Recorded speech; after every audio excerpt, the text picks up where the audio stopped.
Good day, ABM. So we will continue our discussion on SCI, but it is SCI of a merchandising business. As you can see here, class, we have here the SCI for the merchandising business.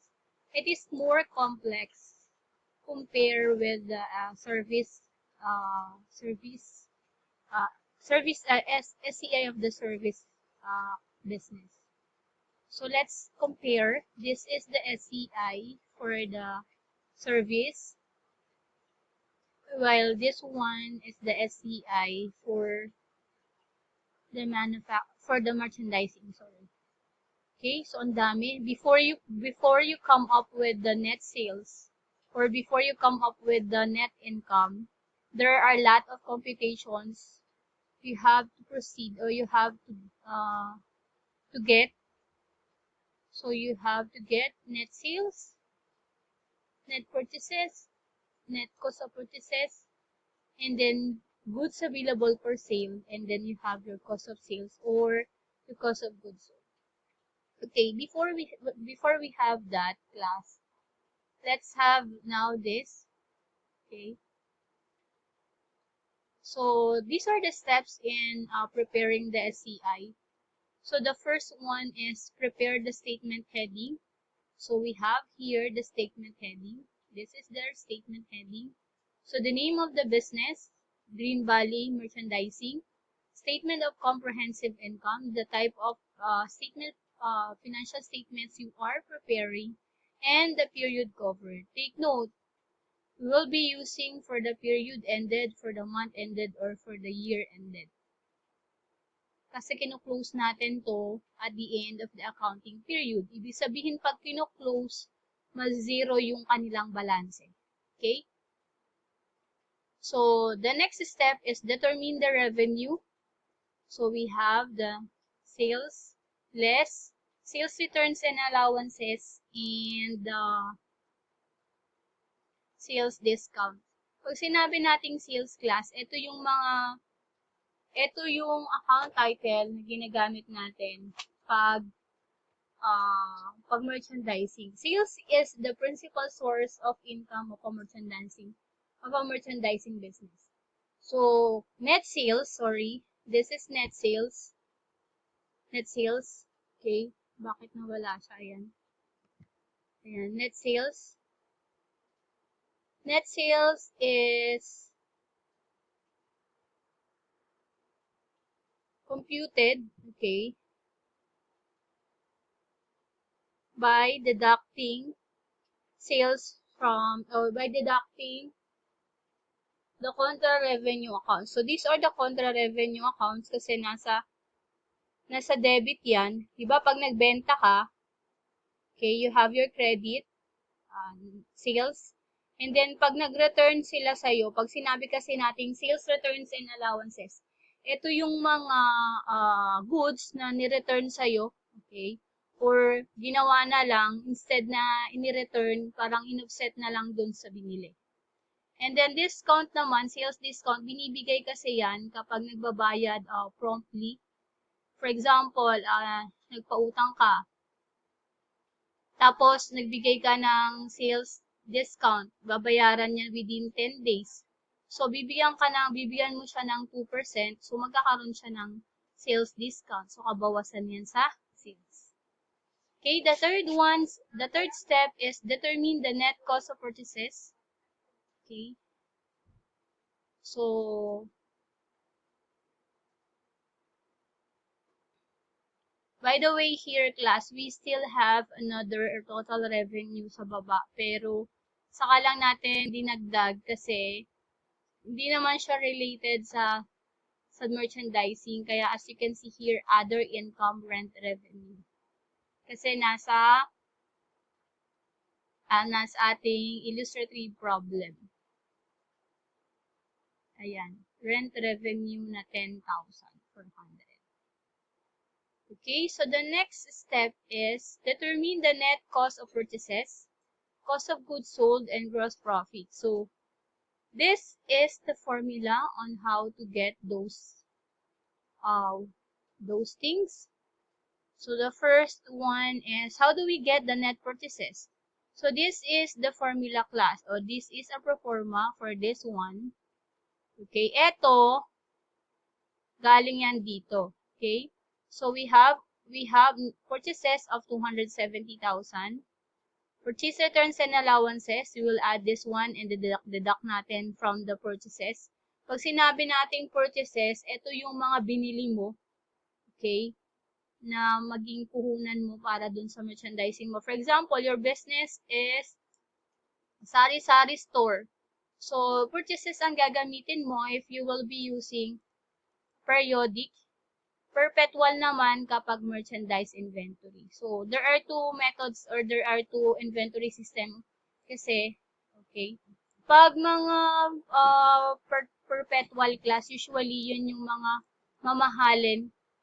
Konti lang siya pero yun yung mga mamahaling paninda. Usually yung like for example, the jewelry. Oh, yan ang ginagamit nilang system or yung mga cars ang ginagamit nila perpetual.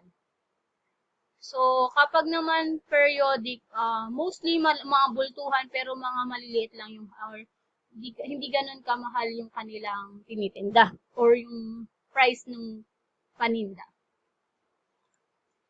Okay, so let's move on. We have here the purchase returns and allowances. Ito naman yung bumili ka, tapos ni-return mo dahil may defect, tapos purchase discount, nabigyan ka ng purchase discount. Same class, by the way, parehas lang silang discount ni sale, kaso nga lang ito on the part of sale, yung bumili, ito yung nagbenta, sa part na nagbenta, ito naman yung sa part ng bumili. So, nung bumili siya, meron siyang discount. Okay, nagbayad siya on time. So, we will deduct this 2, okay, from here to get the net purchases. Kaya nga, net. Ibig sabihin, kabawasan tong dalawang to. Since these are contra purchases accounts. And of course, on how to get the cost of purchases is, we will just add the transportation in or freight in. Pag sinabi nating transportation in or freight in, yan yung mga shipping fee, okay, na let's say, in-import mo pa yung goods mo from abroad. So, yung pamasahe niyan, papunta from kung saan man galing to our Philippines, to our country. So, i-add mo yan. Okay? Yung pamasahe nila. So, net purchases plus transportation in or freight in, you will have your net cost of purchases.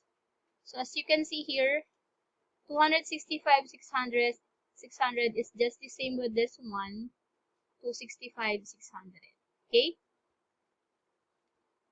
And then, down letter B, determine the cost of goods sold or cost of sales using the following computation. So, beginning inventory plus net cost purchases is equal to total goods available for sale less ending inventory is equal to cost of goods sold or cost of sales.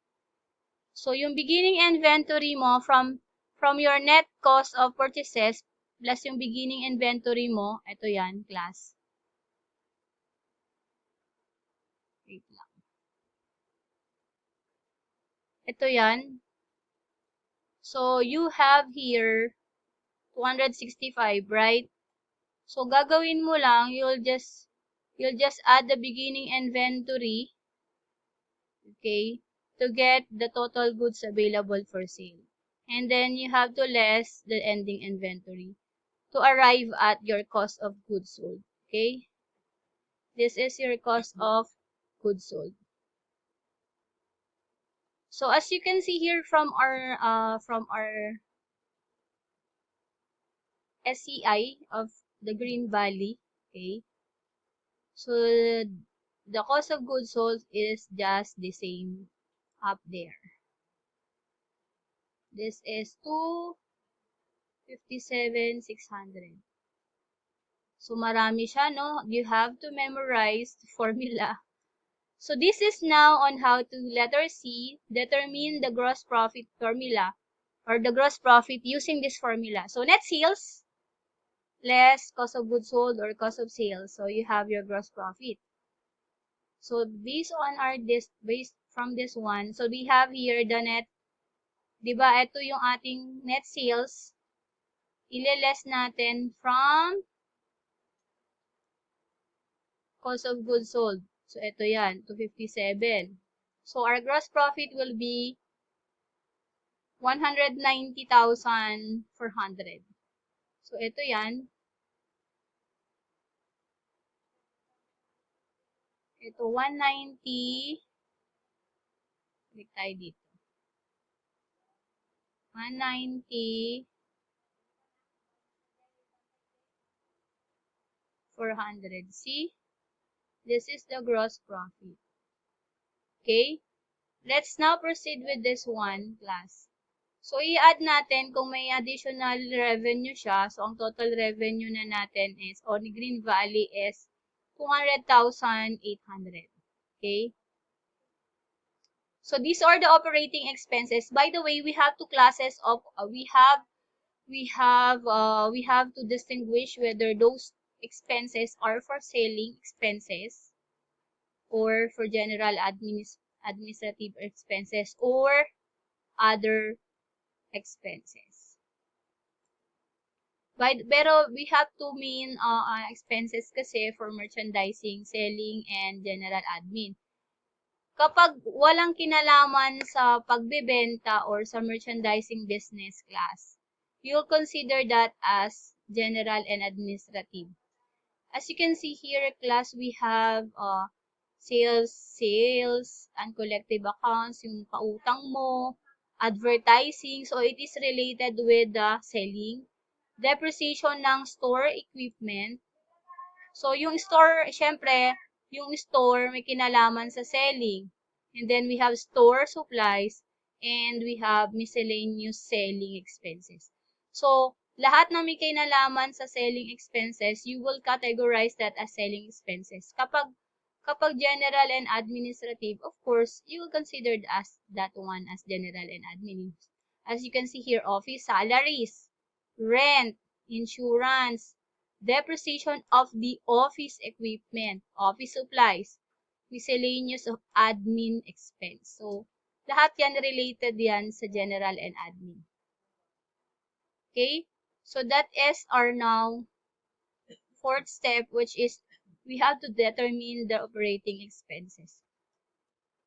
And then the number 5, our last step, is determine the net income. So, net income is computed computed below. So, total revenue less the expenses. This is the total expenses. So, you will arrive at 91,550. So, that is now the answer or the net income. Diba? Masyadong complex. By the way, ang tawag dito sa presentation na to, kasi there are two types ng presentation ng expenses, class. So, we have here the nature of expense method and the function of expense. Yung pinakita ko kanina sa inyo sa taas, that is the function of expense method. Kasi gumagamit tayo ng multi-step approach. Bakit multi? Multiple step. Dami, di ba? Kinuha muna natin si net sales. Before we arrive with the net income, kinuha natin si net sales, si net purchases, net cost of purchases. Tapos, kinuha na naman natin si total goods available for sale, tas cost of goods sold or cost of sales. And then, in-add muna natin, i-determine muna natin kung sino-sino yung kung ano yung mga expenses natin. Diba? Kasi, general, selling, and other expenses. And then, saka mo kinuha yung net income. Kaya, you have the multi-step approach or tinatawag din tong the function of expense method. Kasi, expenses are presented according to their function. As you can see here, naka-itemize talaga siya. Ito, function niya as sales, and then transportation in, so forth and so on, cost of goods sold. So, yun, test, ito yung mga kanyang expenses. Diba? And then, we have here, the second one is the nature of expense method. So expenses are presented according to their nature.